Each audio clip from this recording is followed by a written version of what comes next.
Hello. I am so excited to be with you today. Especially excited. I'm always excited to be with you, but today I have something to share with you.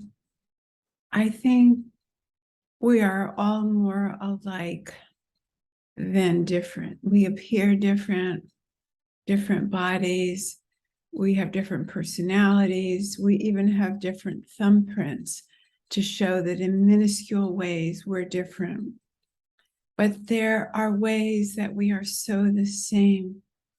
And I think, especially in our blocks to enlightenment or to awareness, in our full understanding, however you want to, words you want to use. And here's the thing that I want to share with you today. And I'm going to give you the conclusion first, and then I'm going to go backwards to show you how I get there or got there. Even though we are told in A Course in Miracles, in non-duality, in most mystical traditions, that we're not who we think we are. In A Course in Miracles terms, the ego is made up. It's no thing, nothing. On some deeper level, since we are identified with the body, we are identified with this ego persona, this personality, we have been looking. Wait, get this. We have been waiting for the ego to be enlightened. What have we been waiting to free?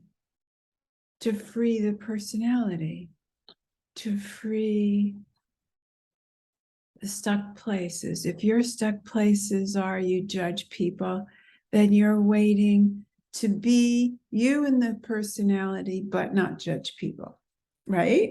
I mean, let's tell the truth. It's just you and me here, right? Just you and me. If you're a binge drinker, if you wish not to be a drinker, if you overeat and you wish not to overeat, you're wishing to be you. If we're honest, if I'm just telling you things about you that I have figured out about me. And if I do it, I now know it's not a secret. That means you do it too. So you want to be you, I want to be me, and just not do these things. I want to be a more perfect me, right? Isn't that the truth? Isn't that the truth? All right. That what I get now is that the freedom is not in that you.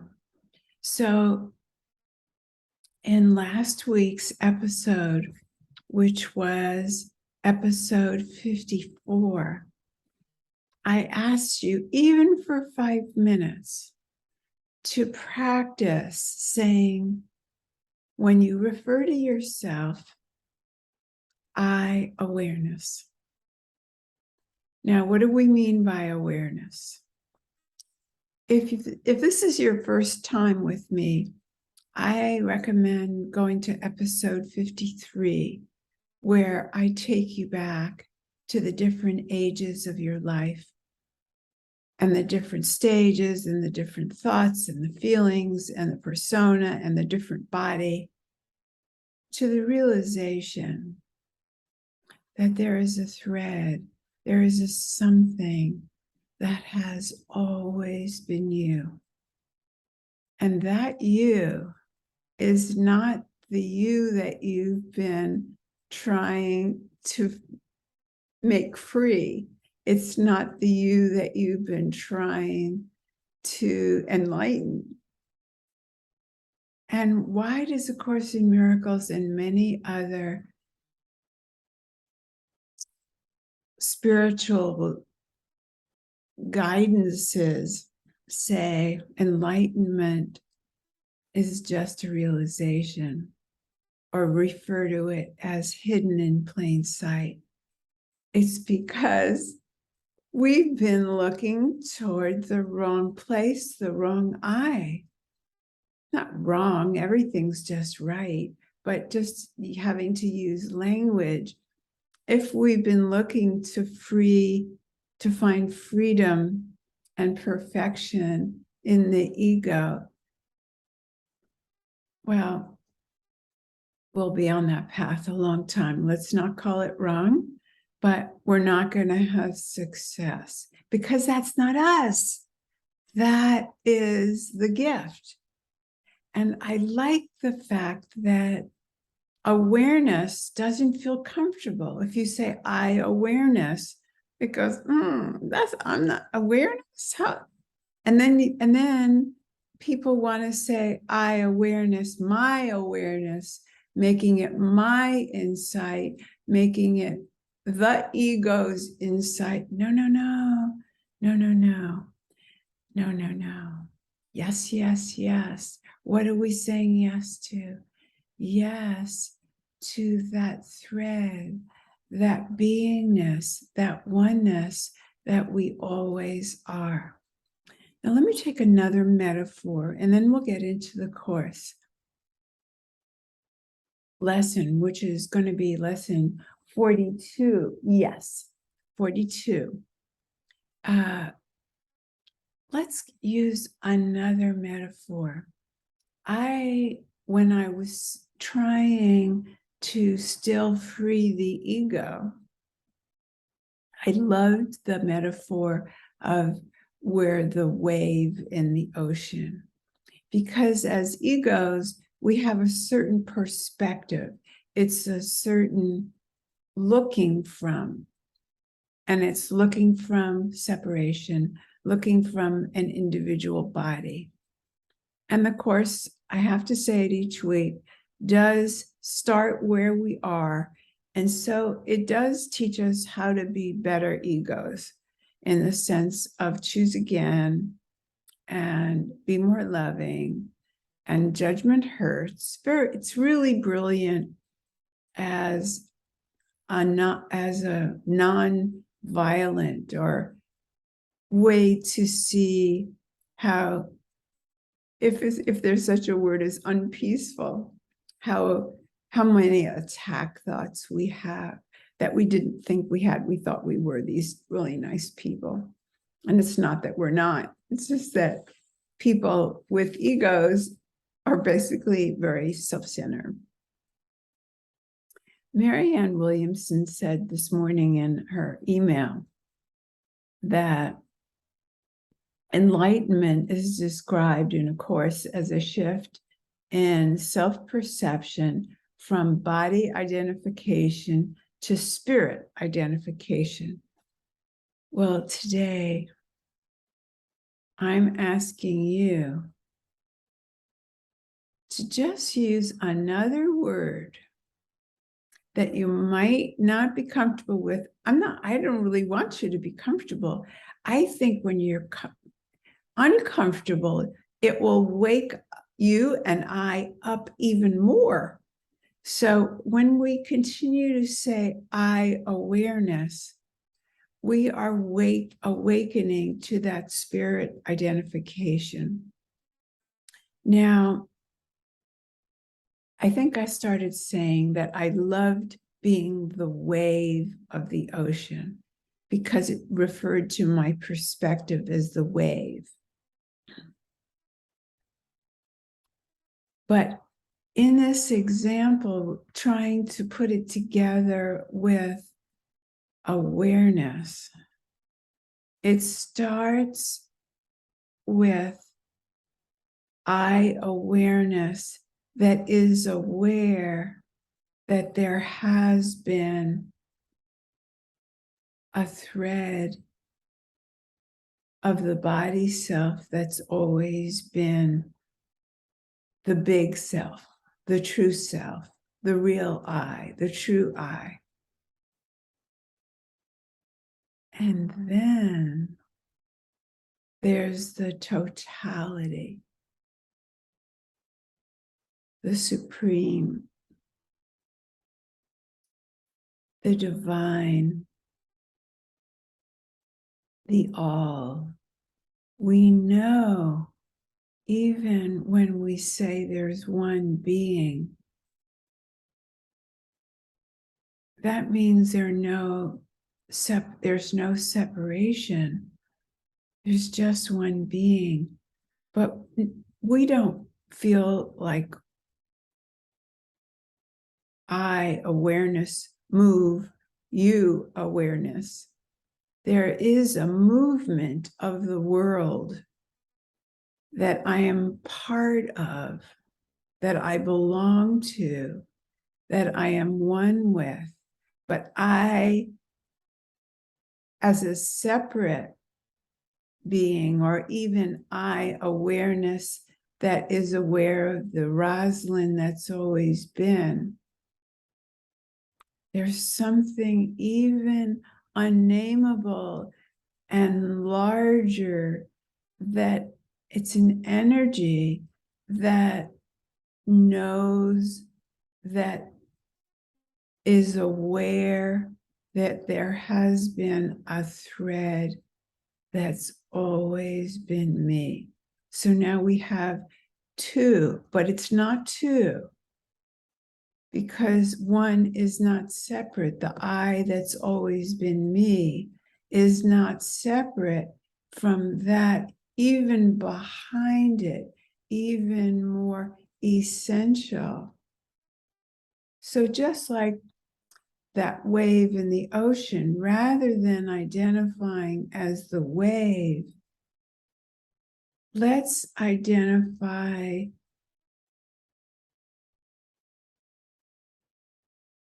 as both. The wave is the embodiment for this now moment, and then the wave crashes into the sand and the rocks and seems to disappear, but energy just transforms. Energy doesn't die and isn't born. So that's how it relates to us. So I don't know if you're excited. I don't know if you're picking up my freedom, and it's not mine. It's the freedom that's available for all of us when we realize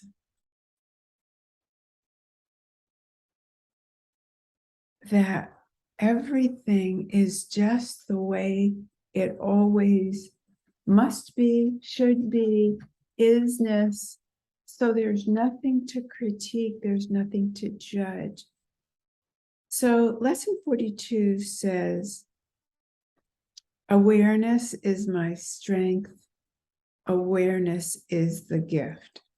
The real words say, God is my strength, vision is his gift.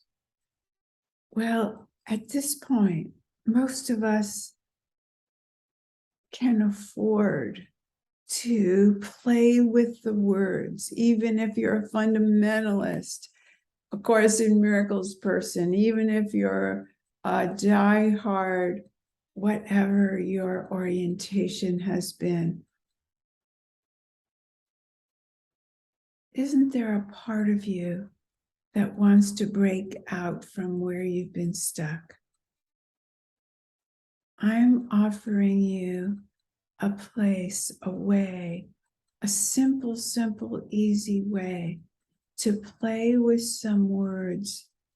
Change your words up just for now, just as an experiment.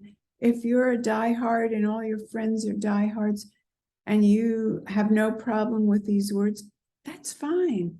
But just for now, I invite you, use the words awareness. And good if they feel uncomfortable, because it will be waking up your small mind. There is only a tiny, tiny veil keeping you from 100% freedom. There are a lot of things I didn't understand because I was putting blocks down, not because I wasn't smart enough. And I bet you have the same things. And in the last few years, I was disowning the word surrender because it sounded like two. I am surrendering to what? Holy Spirit, God. That sounds like two. So I wasn't using that word. But turns out, guess what one definition of surrender is? Cease resisting. Oh my God, is that not wonderful?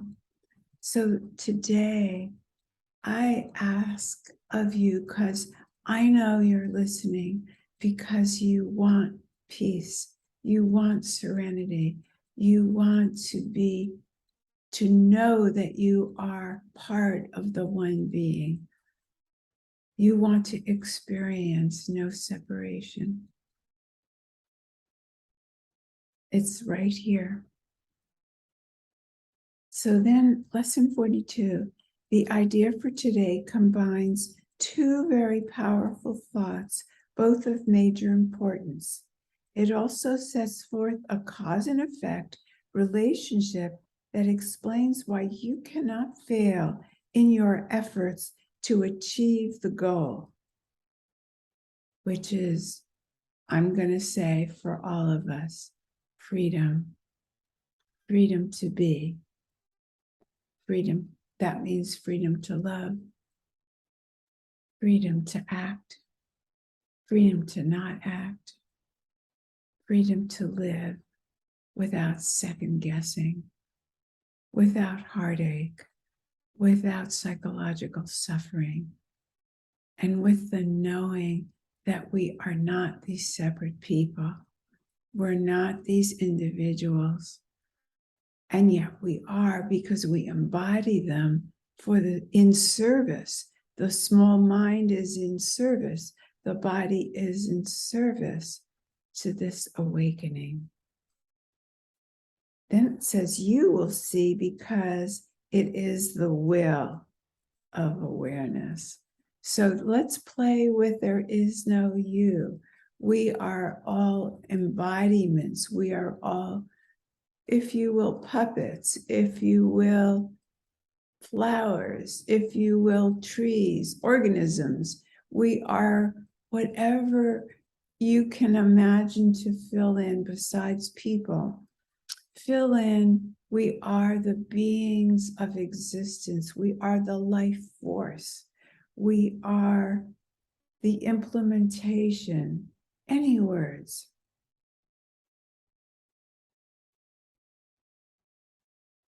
It is awareness's strength, not your own, that gives you power. And it is awareness's gift, rather than your own, that offers vision for us all. Because the I am is what you are. So there's no I and there is no you. Awareness is indeed your strength. And what awareness gives is truly given. This means that you can receive at any time and any place, wherever you are, and whatever circumstance you find yourself. Your passage through time and space is not at random.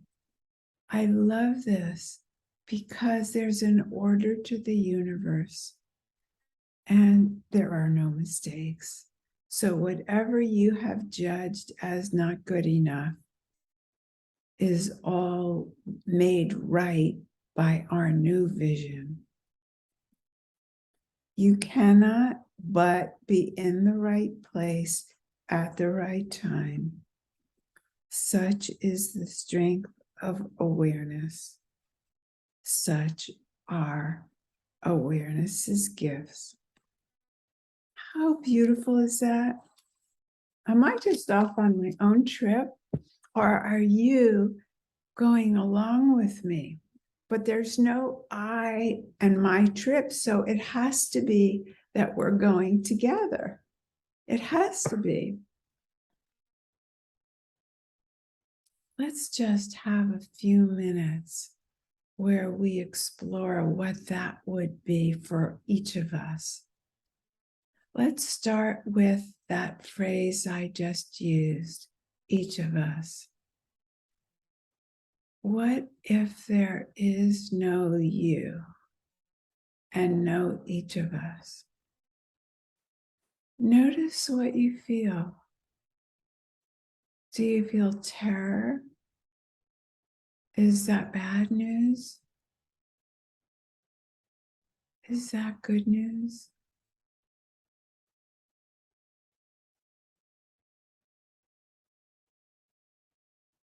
For some of us, it'll feel like failure. It'll feel like we are just giving up on being good enough as separate people. The whole world is trying to be good enough. When I say the whole world, I mean people who are trying to get somewhere, get the next job, get the next. I mean, I know people who have 6-figure incomes and now they want 7 figures. I know this whole new set of entrepreneurs. I somehow jumped into this book writing coaching course, and it's been great. My book is just about written, just about to go to the publisher. But I didn't choose it for the kinds of people who were in there. I didn't choose it to make 6 figures or 7 figures or any figures. It's just happened to be who shows up for this particular class. And it's so clear with other people. They are our mirrors. We can see that if it's not money, if it's the next car, or it's the next meal, or it's the next, whatever the next rung on your ladder is, separate selves are trying to get somewhere, even if what you want is enlightenment and you're trying to be better at A Course in Miracles or Christianity or Buddhism. Oh my God, with Buddhism, the way it is now, there's all this stuff to do and actions to take and work to do. And then if you're busy trying to be a better course student, what does it look like? Do the lessons more often in the day, be better at repeating them, do a better job living what your lesson is.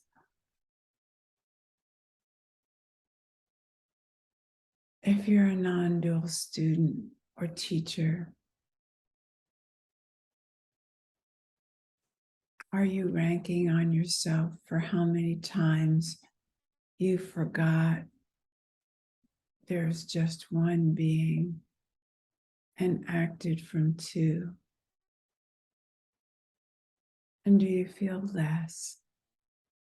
Or would you like to feel more? Both of those are the same coin of imagined unworthiness. The important point is it's imagined, and if this lesson 42 is correct, and I know it is, everything has been ordered So there are no mistakes. Nobody has to try and change and be anything. Loving what is, welcoming what is, welcoming what has been. Isn't welcoming the opposite of judging?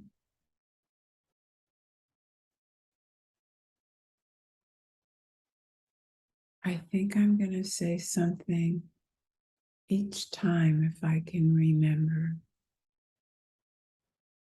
Welcome even this feeling that you're not enough. It's a secret. You certainly don't want people to know. That imagined unworthiness says, don't keep it from everyone. Maybe even keep it from yourself. Just try harder, work harder, do more. That will be the representative of not being enough. And I won't even then have to think about it or feel about it. But the sentence I want to say each time, if I can remember, if thoughts and feelings were truth, then they would be called facts. The Course does an exquisite job showing us that our minds are full of junk, and so are our feelings called perceptions. The Course is brilliant at that. Now let's just live by that. Science says we'll have another thought or another feeling. If we don't touch the last one, we'll have another one within 90 seconds. Let's open our hearts to what is. What is life. That we can all agree. We might not agree on our definition of the self, but we can all agree we are alive. Aliveness, the I am, is what we are. I'd like to encourage you again with that invitation. Let's this week again use that word awareness, even if your mind's still balking. Say, I don't understand it. I don't know that word. I don't know. Whatever. Play with it. Awareness.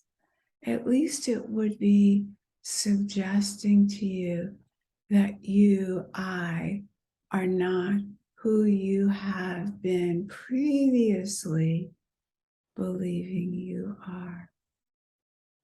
Some form of imagined unworthiness.